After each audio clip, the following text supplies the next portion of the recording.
Allergy কিংবা চুলকানি জাতীয় চর্মরোগের সমস্যা কিন্তু ইদানিং বেড়ে গেছে। হঠাৎ করে এই ধরনের সমস্যা বেড়ে যাওয়ার কি কারণ? সাধারণ লোকজন একটি গুজব ছড়াচ্ছে যে করোনার টিকা দেওয়ার পর থেকে তাদের এই ধরনের চুলকানির সমস্যা হচ্ছে। বিষয়টা কিন্তু একদমই এরকম না। বর্তমানে যে ধরনের চর্মরোগ বেশি দেখা যাচ্ছে তার মধ্যে স্ক্যাবিস অন্যতম, এবং যেটি প্রায় ঘরে ঘরে মহামারীর মতো ছড়িয়ে পড়েছে। এর কারণ কিন্তু করোনার টিকা না।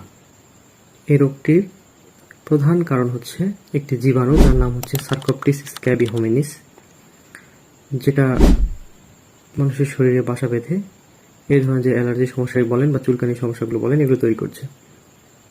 এটা কেন হয়? এটা হয় মেইনলি অপরিষ্কার থাকার কারণে, নিজের পার্সোনাল হাইজিন মেনটেন না করার কারণে।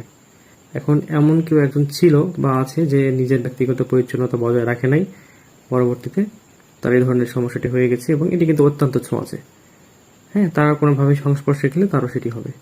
এভাবে একের পর এক একজনের শরীর থেকে আরেকজনের শরীরে এক বাড়ি থেকে আরেক বাড়িতে ছড়িয়েছে।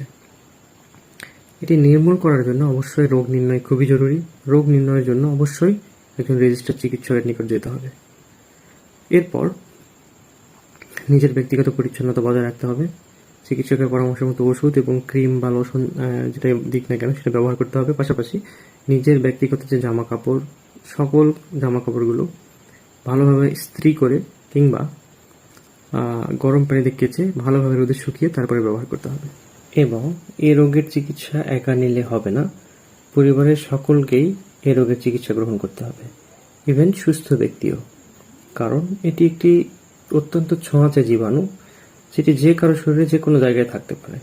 সুতরাং যার হয়েছে শুধু সে নয়, সকলেরই চিকিৎসা করতে হবে। পাশাপাশি যে পরিষ্কার পরিচ্ছন্নতা মেনে চলা, পার্সোনাল হাইজিন মেনটেন করা, এটা সবারই করতে হবে। এর বাইরে একটি জীবাণু যদি থেকে যায় তাহলে এই রোগ কখনোই সারবে না।